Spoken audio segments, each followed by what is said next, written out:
माझ्या दिमाखाने मी काय करतो त्यांना की 15 दिवसाला मी दारू पण पाजतो त्यांना. दारू दारू पण कोंबड्याला? हो, का की त्यांना दारू पाजल्यानंतर काय होतं की त्यांना एनर्जी भरपूर येते आणि खाद्य पण खातात ते जास्त आणि दारूमुळं? आजारी पण पडत नाहीत. माझा एक पण पक्षी अजून मेलेला नाही. त्यापासून त्यांना सर्दीच झाली नाही माझ्या एकाला बी अजून तर. इतकी थंडी तरी बी. आता उन्हाळ्यामध्ये माझं वेगळं शेड्यूल चालणार आहे. कसा? ते आज कशाला सांगायचं? नाही सांगा ना. हा? सांगा ना. उन्हाळ्यात काय शेड्यूल आहे? अरे उन्हाळ्यामध्ये तर लय भारी आहे. हे कोणत्या जातीच्या कोंबड्या आहेत? लोकांना काय मला तर काय समजत नाही. हे गावरान आहे का काय हे तुमच्या समोर आहे. डोकं पॅक झालं. लोक पॅक झालं नाही. गावरान कोणतं समजावं आपण आणि कोणतं नाही समजावं हे तुमच्या समोर आहे. आता चाऱ्यामध्ये कसं आहे की 1 किलो मका 20 रुपयाची भेटते आपल्याला. हं. ते मकापासून आपला 8 किलो चारा तयार होतो. 1 किलो पासून? एक किलो पासून 8 किलो चारा होतो. हं. 8-10 दिवसात तयार होतं ते. हं. तर तसं शेड्यूल चालू केलेलं आहे मी. 20 गुंठ्यामध्ये आहे गावरान. 20 गुंठे हे? 20 गुंठे. आता किती पक्षी आहेत आपल्याकडे? माझ्याकडे हे 2000 पक्षी आहेत सध्या. 2000? 2000. अच्छा.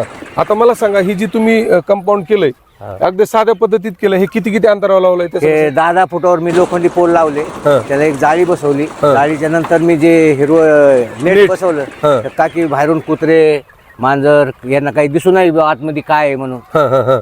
तर त्यामुळे मी ते नेट लावलेलं आहे. ते बाहेर बी छान पद्धतीत शेड केलंय, ह्याचं कसं? बाहेर बी हा मोकळं म्हणजे त्यांना फिरता यावा. हं. ह्या दिवसभर शेडमध्ये? बाहेर उन्हाचं त्यांना आतमध्ये बसायची सोय केली मी. हं, हं, हं. ह्याचं दिवसभराचं शेड्यूल कसं असतं? तुम्ही कसं चालतंय शेड्यूल?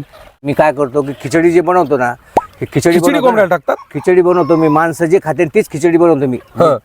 तांदूळ बी चांगले आणून शनी. हा. सकाळच्याला ते काय करायचं की सकाळी त्यांना खायला टाकून द्यायचं ते. हं. ते 9-10 वाजता ते खाऊन शनी आराम करतात. ते पाणी बिणी पिऊन शनी एकदम स्वस्त होतं. तर बाकीचं माझ्याकडं हायड्रोपोनिक चारा आहे.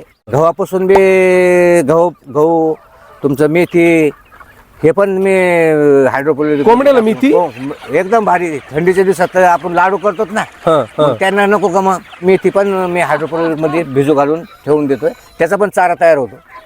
ते पण टाकतो ना मी त्यांना. पण तुम्ही आणखीन त्यात काय काय तयार करता? मी मेथी हं. गहू मका हं. त्यापासून मी तयार करतो. 2-3 आयटम तयार होते त्याच्यामध्ये. डाकणे साहेबांच्या हातात जे ट्रे दिसतोय का, ह्यो 7 दिवसाचे गहू इथे. ह्याला जे कवळे कवळे कोंब आलेले आहेत का, हे कोंब असतील. आता तुम्हाला हे उचलून दाखवले का, ह्याच्या हे मुळे येतात आणि ह्या मुळ्या कोंबड्यांना पोषक असतात. गावरान कोंबडी पालन परवडतं का? तुमचं काय म्हणणं आहे ह्याच्याबद्दल? 4 महिन्यामध्ये बघा आता तुम्ही कसा कोंबडा म्हणलं तर किलो 1.25 किलो भरतो ते. हो. 500 ते 700 रुपये पोट तो जातो. कोंबडी जर म्हणलं तर 400 ते 600 रुपये पोट कोंबडी जाते. त्यामुळं कोंबडी पालन परवडतं. फक्त काळजी करणारा माणूस पाहिजे. चला पुन्हा भेटू अशाच एका नवीन प्रेरणेसह. तोपर्यंत धन्यवाद.